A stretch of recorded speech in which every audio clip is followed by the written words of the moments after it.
Praise God. Magandang umaga po sa bawat isa.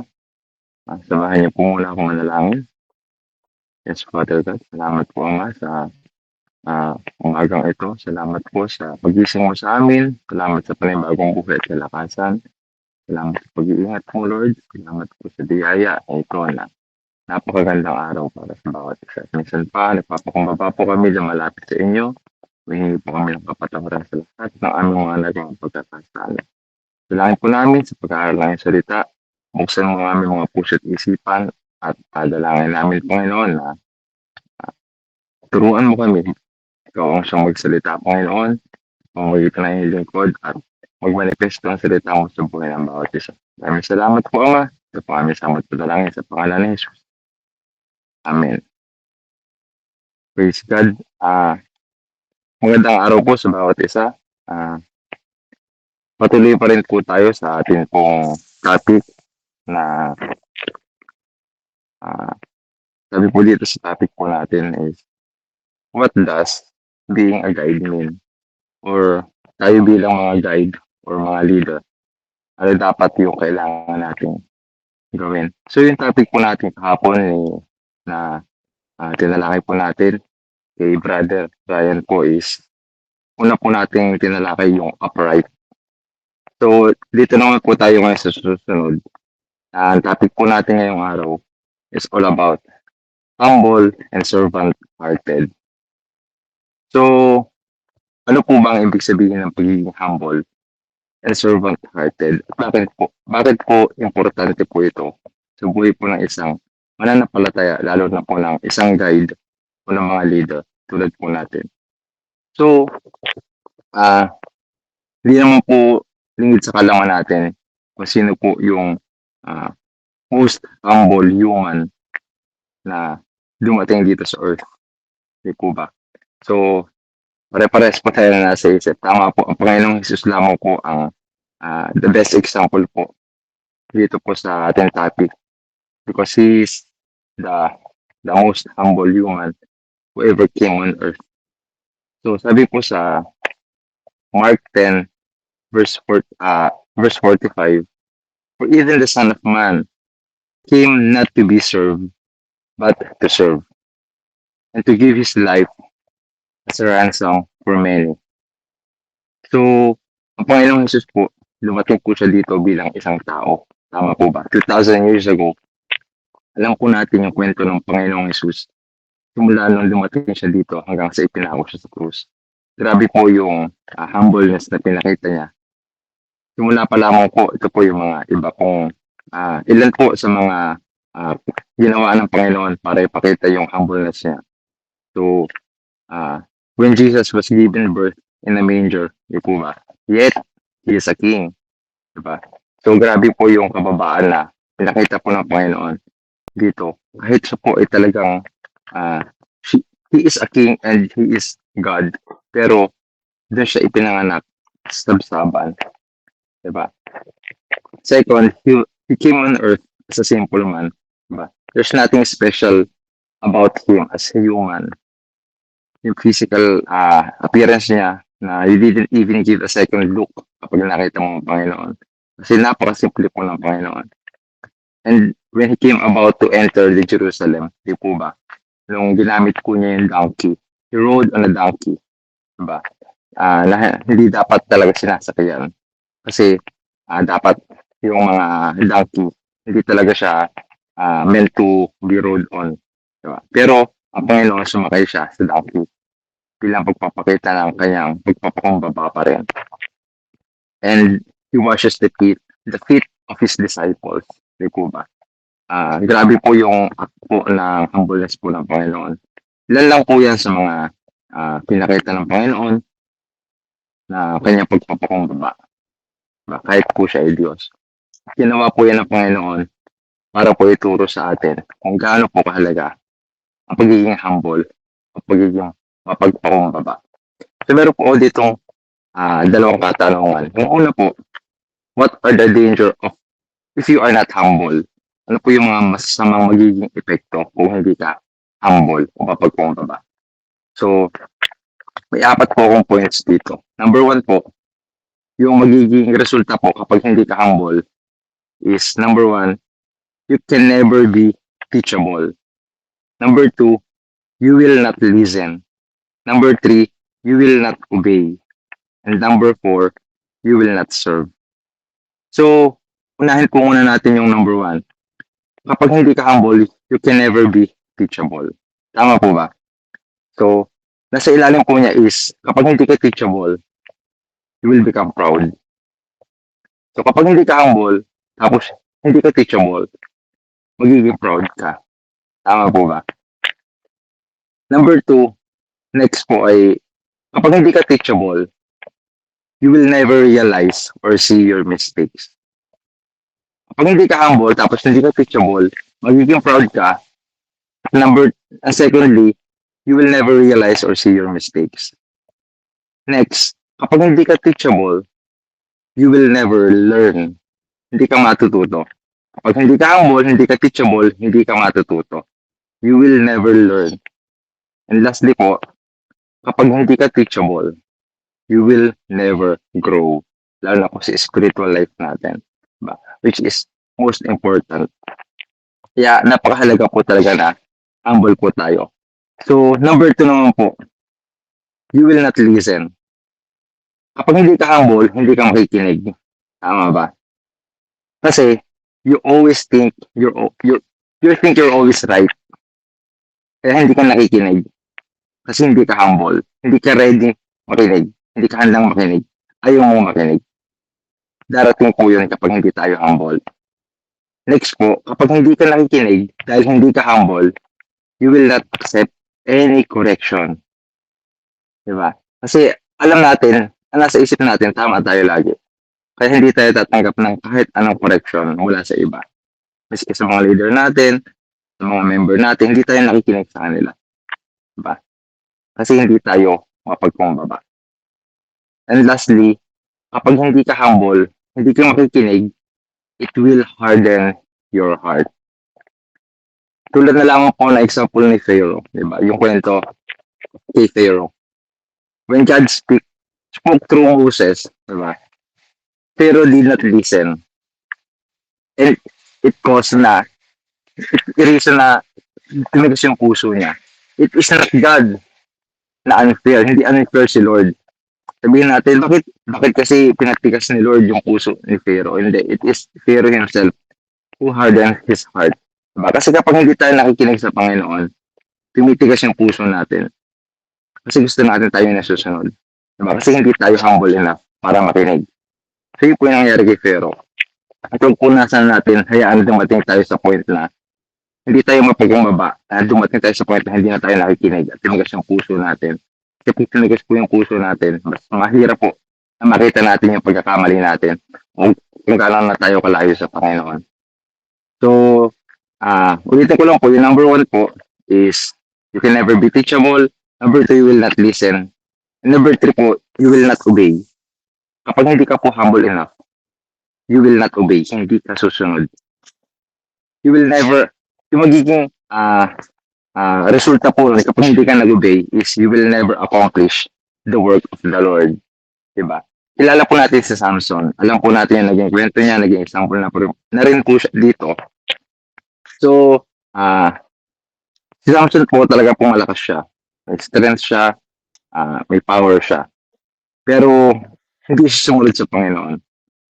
Alam po natin yung istorya.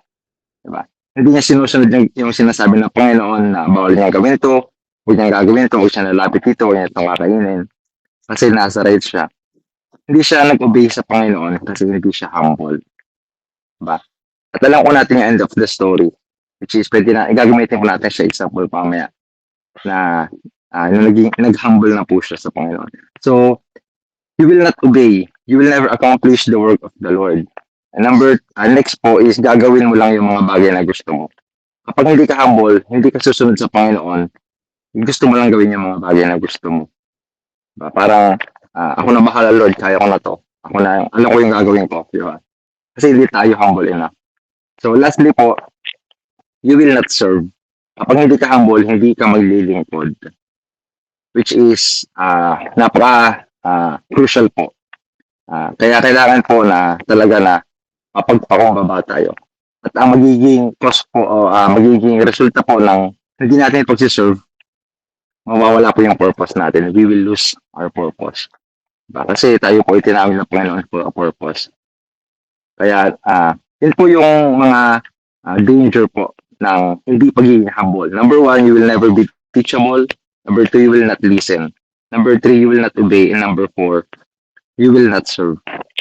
At yung pangalawang question naman po is, what are the benefits of being humble? Yun lang din po yun, babalitarin lang po natin. Number one, you will become teachable. Magiging teachable ka na. Kasi mapagkumbaba ka na. Matututo ka na, makikinig ka na sa Panginoon, sa mga nagtuturo sa'yo. Number two, you will listen. Number three, you will obey. Diba? Kaya nung si Samson po, nung nag-surrender na po siya sa Panginoon, he humbled himself na po sa Panginoon. Sumunod po siya sa Panginoon at na-accomplish niya po yung pinapagawa po ng Panginoon doon sa dulo po. Diba? And number four, lastly, you will serve. Kapag humble ka na, makakapaglingkod ka na. Diba? Sa Panginoon, at hindi sa mga tao at sa kapamamaanampalataya. And we can only do this through the power of the Holy Spirit. Diba? Sabi nga po sa Matthew 16:13, sa pamamagitan lamang po ng Banal na Espiritu, kaya po natin nagagawa yan. Ang Banal na Espiritu po ang tutulong sa atin. Diba? Bakit magkasama ang humbleness and servant-hearted? Kasi yun po yung topic natin, no? Humble and servant-hearted. Bakit po siya magkasama? Pwede naman po mag-ibang topic siya. Humble. And then next, servant-hearted. Diba? So, sabi po, because we cannot serve or have a servant heart kung hindi tayo humble. Is it making sense po? Tama ba? Kung hindi tayo humble, hindi tayo makakapag-serve. Hindi natin kayang mag-serve kung hindi tayo humble. Hindi ka makakapag-serve. Example na lamang po, yung mga crew po sa mga fast food restaurant. Example po natin yung Jollibee. Halimbawa po kasi miss na natin yung Jollibee.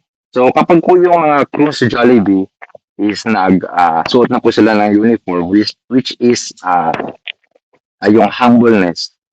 Diba? Kaya na nilang mag-serve. Kapag mayroon po tayong humbleness, kaya po natin mag-serve. Sinaserve po tayo sa mga tao, lalo na po sa Panginoon. Diba? Kaya kailangan talaga magkasama yung humbleness and servant-hearted. It is also a matter of surrender para magawa mo magpakumbaba. Kasi kung hindi mo kayang i-surrender ang lahat ng meron ka, hindi mo kayang magpakumbaba. Diba? To be a servant, you have to give up everything like Jesus did. Kailangan po talaga natin i-give up ang lahat ng meron tayo. O ang position na meron tayo, lahat ng alalahanin natin, lahat ng meron tayo, kailangan natin i-give up para makapag-serve tayo sa Panginoon at yan sa mga kapwa natin. Sabi po sa Romans 12 verse 10, be devoted to one another in love. Honor one another above yourselves. Diba? This verse encourages believers to have a genuine concern for others, prioritizing their needs and desires over their own. Ganun daw po pala yung servant. Yung pagsiserve sa tao. Pinaprioritize mo yung needs ng iba over our own desires. Hindi mo muna isipin ang sarili mo. Isipin mo muna yung paglilingkod. Diba? So, wala pong naging leader or naging guide na hindi po dumaan sa servanthood. Diba? Lahat po ng mga naging leader, dumaan po sila sa pagiging servant. Kasi, kailangan po talaga na matutunan po natin yung paglilingkod bago tayo maging isang leader. Para alam po natin yung nararamdaman o dapat gawin pagka tayo po ay pinaglilingkuran o naglilingkod. So we also need to know that leading and guiding means serving.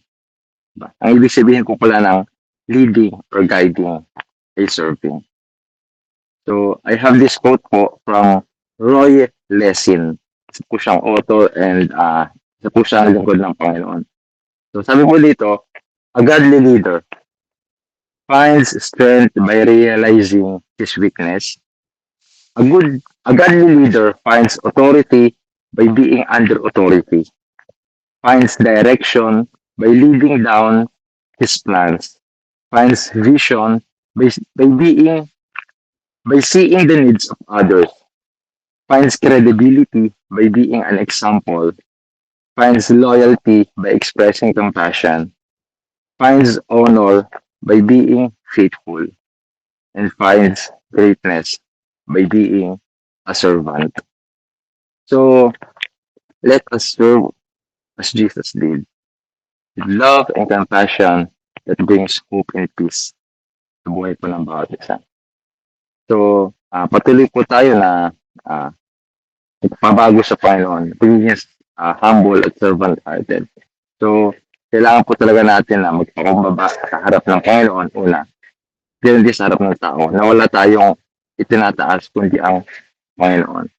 Kasi bilang mga guide po, mga leader, napakahalaga po talaga na marunong tayong magpakumbaba sa lahat ng oras at pagkakataon. So, yun lamang po at samahan niyo po ako sa panalangin. Yes, Father God, hallelujah. Lord, salamat po nga sa mensahe mo sa amin sa araw na ito. Salamat po sa pagtuturo mo sa amin kung gaano kahalaga, Panginoon, ang pagpapakumbaba, ang puso ng paglilingkod. Mga salamat po dahil tinuturo mo sa amin ang mga bagay na to. Na minsan, Lord, hindi namin nabibigyan ng importansya, which is napaka-importante talaga. Kaya Ama, patuloy mo kami turuan at baguhin araw-araw bilang mga lingkod mo at ginagamit ko ngayon sa ministeryo. Patuloy mo kami tatagpuin ang aming mga puso, patuloy mong itama. Dalangin po namin na magmanifesto ang salita mo ito, Panginoon, sa buhay ng bawat isa. Sa araw-araw namin pag-aaral ng salita mo, mangusap ka sa amin. Dinadalangin namin, Ama, ang patuloy mong pagpapala sa buhay ng iyong mga lingkod, mga leaders, Panginoon, their ministries, bless them, Father, their families. Continue to give them strength and wisdom and power and life. Thank you, Lord, sa buhay ng bawat isa na naririto. Pwede mo silang pagpalain at mga makikinig pa pamaya, Panginoon. Maraming salamat po, Ama, at kayo namin pinagkapatiwalaan lahat ng ito. Kaya namin ibinabalik, Panginoon, ang lahat ng papuri, kayo po lahat ng parangal, kudakila, pagluwalhati, kapangyarihan at pasasalamat. Ito po kami sa mga panalangin na may pasasalamat at pananampalataya. Sa pangalan ng Jesus na aming Diyos. Amen. Amen. Amen. Amen. Yes, Father. Kanina, God let me know in Isaiah 65, 1 and 2 and 8. Sabi mo sa Isaiah 65, I was ready to be sought by those who did not ask for me. I was ready to be found by those who did not seek me. I said, here I am, to a nation that was not called by my name. I spread out my hands all the day to a rebellious people who walk in a way that is not good, following their own devices, a people who provoke me to my face continually. 8. Thus says the Lord, as the new wine is found in the cluster, and they say, do not destroy it, for there is a blessing in it. So I will do for my servants' sake and not destroy them all. Thank you, Lord, that yes, you're ready to be sought, Panginoon. Grabe yung pag-ibig mo, yung mercy mo sa amin, Panginoon, na even yung hindi naghahanap sa iyo, Panginoon, handa kang mahanap. Kaya handa, palagi kang andun, nag-reach out sa amin. Kaya right now, kung mayroon man kaming mga pagkakamali noon, maraming salamat that there is a promise of a new wine, O Lord. Hindi mo i-destroy ito, Panginoon. For still in us, O God, who comes to you, O Lord, na to seek you and to a prayer that you will grant us a humble heart, one that is open to learning and growth, O Lord. That a heart, here we are, O God, asking from you to give us a teachable spirit that we may be willing to listen to your word and follow your will, O God. Lahat sa amin, O God, sa Living Word Taiwan Net, O Lord, that as we come together to you today. Thank you for you being ready. Andyan ka palagi, Panginoon, na ito nga yung hinihiling namin, Panginoon, sa iyo, na magkaroon kami ng humble heart, O God. Bawat isa, so that we would be a team, O Lord. Bawat isa na idinako mo, Panginoon, dito as a group, as a team na trying to serve you with all that we have, O God. Thank you for that promise, O God, that you are ready, O Lord. Andyan ka, here I am. Sabi mo, here I am. Kaya we are here, O Lord, humbly bowing down before you to seek you, to nahanapin ka, na maghingi sa iyo ng humble heart, because ito po yung susi, Panginoon, wherein we will have that teachable heart. And pag teachable kami, Panginoon, mag-grow kami, O Lord. Kaya thank you, Lord. Give us, again, I will remind you, O God, give us this teachable spirit, that we may be willing to listen to your word and follow your will. Thank you for that new wine and blessing, O Lord. Na ibababa mo sa lahat, sa bawat isa sa amin, all of those being connected to us, O God, all of those, Panginoon, na i-lift up namin ng mga pangalan sa aming mga P3, Panginoon. Thank you, Lord, that you will be there, O God, granting us, as we lift them up, O Lord, in humility before you, knowing that ikaw lang po ang may kakayahang umipo ng bawat puso. Ikaw lang po ang may kakayahang magbukas ng aming mga puso't isipan, ng aming mga mata, ng aming mga pandinig. Salamat po, Panginoon, na we will see the blessing behind all this. In Jesus' name I pray. Amen. Heavenly Father, as we come to your throne, we humble ourselves to you and praising your name for all the blessings and your unconditional love for us. Teach us to follow thy words and trust your almighty power upon your people.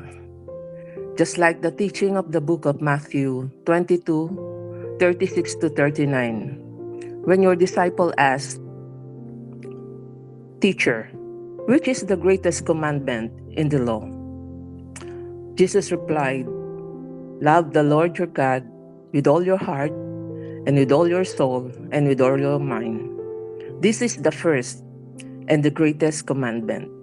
And the second is, love your neighbor as yourself." God, tinuturo mo po sa amin, unahin ka bago ang sinuman.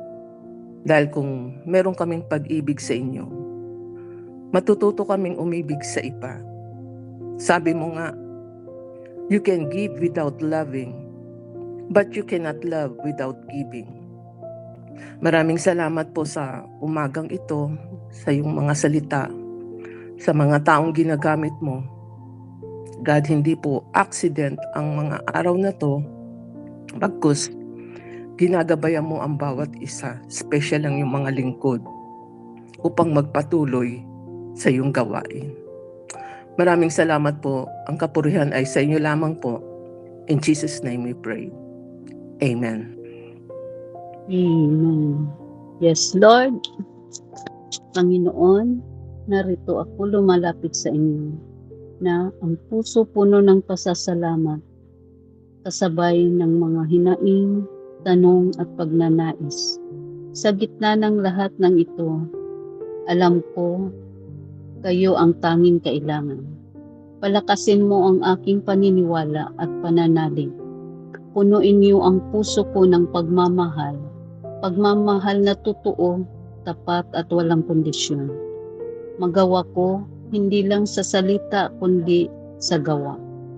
Turuan ako na manalangin hindi lang para humingi kundi para makanig at lalo sa oras ng pagsubok. At tulungan makapagpatuloy sa paggawa ng mabuti at laging magpakumbaba with guidance of the Holy Spirit. Panginoon, habang minamahal ko kayo, turuan niyo rin akong paano mahalin ang iba, maging magpagpasensya, mas maunawain at mas magpatawad. Nais kong maging kasangkapan ng iyong kabutihan. At kahit sa mga taong mahirap mahalin, alam kong tinuturuan mo ako. Gawin niyo po akong daluyan ng iyong pag-ibig sa salita. Sa pagtrato sa iba, bigyan ako ng pusong laging handang umunawa. Puso na laging handang magmahal at magbigay pag-asa, pag-ibig at malasakit gaya ng pagmamahal sa aking sarili. Gabayan nawa kami ng Panginoon. Ito ang aking panalangin. Salamat. In Jesus' name I pray. Amen.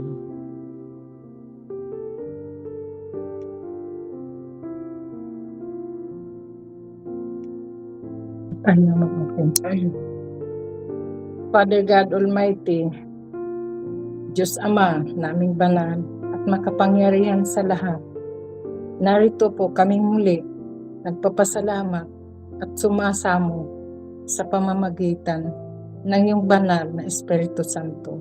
Sa umagang ito, salamat din po sa mga banal mong salita at sa aming mga patuloy na pagbulay-bulay upang maparangalan ka at maluwalhati ang dakila mong pangalan. Panginoong Hesus, sa mga pangako mo ay aming panghahawakan at nawa ay mapagtagumpayan na sa iyong pagbabalik ay isasama mo kami sa paruroonan mo, sa kaharian mo, sa luklukan ng Ama, sa langit ng kaligtasan. At nawa, Panginoong Hesus, tulungan mo din po kami sa araw-araw na patuloy namin maipamuhay ang mga kautusan mo at maipamahayag sa buong mundo. Panginoong Hesus, sa iyo muli ang aming mataas na pagsamba sa dakila mong sa dakila mong pangalan, at ikaw ang patuloy namin na itinataas sa araw-araw sa aming buhay. Sa pangalan ni Jesus, in Jesus' name, I pray. Amen. Thank you, Lord God. Amen. Maluwalhating Ama at mapagpalang Diyos, maraming salamat sa umagang ito, sa mga kaloob mo sa buhay namin, lalo na sa mga gagawin namin bilang naglilingkod sa iyo. Lord, sa salita mo sa Filipos 2:13, na sapagkat ang Diyos ang kumikilos sa inyo upang inyong naisin at isagawa ang kanyang kalooban. Maraming salamat, Ama, dahil hindi ka nagpapabaya. Ikaw ang kumikilos upang naisin namin at magawa namin ang kalooban mo. Lord, ako'y dumadalangin, Panginoon, bilang naglilingkod sa iyo at sa lahat ng mga kasamahan namin, Lord, dahil kami ay bago pa, Panginoon, sa mga gawain na ito, nagjo-join ng mga ganito na gawain. Tulungan mo kami, Panginoon, na ang bawat puso namin ay bukas sa mga gawain espiritual, Lord, na madaling tanggapin namin, handang sumunod sa kalooban mo upang mas malalim pa ang relasyon namin sa iyo at yung gabay mo, protection mo na makakamtan namin, Panginoon. At higit sa lahat, yung purpose na matupad namin, Panginoon, dahil nilikha mo kami, may mga purpose kami dito sa lupa, Lord. At idinadalangin ko rin, Lord, ang mga kapwa ko mananampalataya, Panginoon, na hindi po maging hadlang ang bawat oras, trabaho, na lagi kaming available sa iyo, Lord, sa mga gawain na ito. Tulungan mo kami na ang bawat puso namin ay nagpapasakop sa iyo, Lord, na hindi lamang po sa salita, Lord, kundi nagagawa namin ayon sa kalooban mo, Panginoon. Na ang nais mo, Panginoon, ay gawin ang bawat gagawin sa mga pinag-uutos mo sa salita mo, Lord, dahil yun ang makakabuti sa amin na maging matagumpay kami at lumago ang aming mga espiritual sa salita ng pananampalataya, Lord. Dahil ang nais mo na maparangalan ka namin, Lord, sa lahat ng aming gagawin, mapasalamatan ka, mapapurihan ka, Panginoon. Tulungan mo kami lagi, Lord, na ang isipan namin ay nakatuon lagi sa mga turo mo, Lord, nakikinig at sumusunod, Panginoon, na may pag-ibig, Panginoon, na lubos, na nagpapakumbaba sa harapan mo, Lord, at tulungan mo kami dahil hindi namin kaya ito, Lord, kung wala ka sa buhay namin. At ang ninanais mo sa lahat ng mga nilikha mo, Lord, ay lahat maligtas, madala sa kaharian mo, Panginoon. Kaya sa umagang ito, Lord, ako'y nagpapasalamat ng buong puso sa iyo na itinataas ka namin lagi sa bawat buhay namin, Lord. Tulungan mo kami na sa bawat salita mo, Panginoon, ay tumimog sa puso namin, isipan namin na hindi namin makakalimutan na yun ang daladala namin saan man kami pumunta, Lord. Saan man kami dumako, na ikaw ang aming ipinagmamalaki lagi, Lord. Tulungan mo kami na yung pagiging available namin sa iyo ay hindi masayang, Panginoon, na laging nagaganap ang nais mo sa bawat gawain, Panginoon. Kaya kami ay nagpapasalamat, nagpupuri sa iyo, Ama. In Jesus Christ's name I pray. Amen. Amen. Amen. Amen. Thank you, Lord. Marami pong salamat sa buong maghapon na muling ibinigay mo sa amin sa isang napakagandang umaga na ikaw, Panginoon, yung aming inuuna. Thank you for your presence. Thank you for your Holy Spirit. Salamat, Panginoon, sa iyong mga salita na patuloy na nagre-remind sa amin na ang isang mabuting lingkod mo, Panginoon, ay kinakailangan na merong isang mapagpakumbabang puso kung saan, Panginoon, ay wala po kaming ibang iniisip kundi ikaw, Panginoon, sa aming mga buhay, kung gaano ka kadakila, kung gaano ka kabuti, at kung gaano ka makapangyarihang Diyos sa buhay namin. Kaya naman, Lord, sa umagang ito, marami pong salamat na ang bawat isa, Panginoon, ay patuloy na magkakaroon ng isang puso na mapagpakumbaba, isang puso na kung saan ay andun yung pagpapaturo, andun yung pagpapadisiplina, pagbabago sa iyo, Panginoon. Marami pong salamat, Lord, sa mga dakilang bagay na patuloy mong gagawin sa buhay ng bawat isa. Sa oras na to, Panginoon, na inaalit namin ang anumang mga bagay na hindi makalulugod sa iyo, ang anumang mga bagay na hindi makakatulong sa amin, sa aming paglago. Lord, winawakti namin, Panginoon, inaalit namin, winawasak namin, Panginoon, ng mga spirit of pride, spirit of selfishness, spirit of mga puso, Panginoon, na ang alam lamang ay sila ang magaling, sila ang marunong. Lord, inaalis namin ang mga tao na punong-puno ng ang kanilang kaisipan, Panginoon, ay sila lamang ang tama, sila lamang ang magaling. Lord, inaalis namin sa oras na to, Panginoon, ang lahat ng puso na kung saan ay walang ibang alam kundi ang kanilang mga sariling kagustuhan, sariling kapakanan, sariling mga plano sa kanilang mga buhay. Lord, hindi po ito yung nakadesign na mga character, Panginoon, sa iyong tunay na lingkod, sa iyong tunay na disipulo, Panginoon. Kaya, Lord, salamat po na alam namin na tunay na ang pag-ibig mo ay laging sariwa sa bawat umaga. Kaya, Lord, hindi ka po nagsasawa na ang iyong mga anak ay laging turuan, laging i-remind, Panginoon, sa mga ganitong bagay. Sapagkat alam namin, Panginoon, na makakapaglingkod lamang kami, Panginoon, kung kami po ay tunay na nagpapakumbaba sa iyo, Panginoon, sapagkat alam namin na sa buhay na ito, Panginoon, wala po kaming dapat ibang itaas, kundi ikaw lamang sa aming mga buhay. Kaya Lord, today we declare all the good things, Panginoon, sa buhay ng bawat isa. Yes, Lord, in we declared a Jesus' name. humble heart, Yes, obedient Lord. heart, Yes, Panginoon. oh God. We declare the wisdom, a blessing Teachable upon blessing, spirit. provisions, Yes, Lord, oh God. favor upon favor, Yes, Panginoon, yes, Father. Ah, Yes, Lord. a heavenly blessing, Lord. Yes, We Lord. declare the divine mercy, divine healing, Panginoon, Yes, sa buhay ng bawat yes, isa.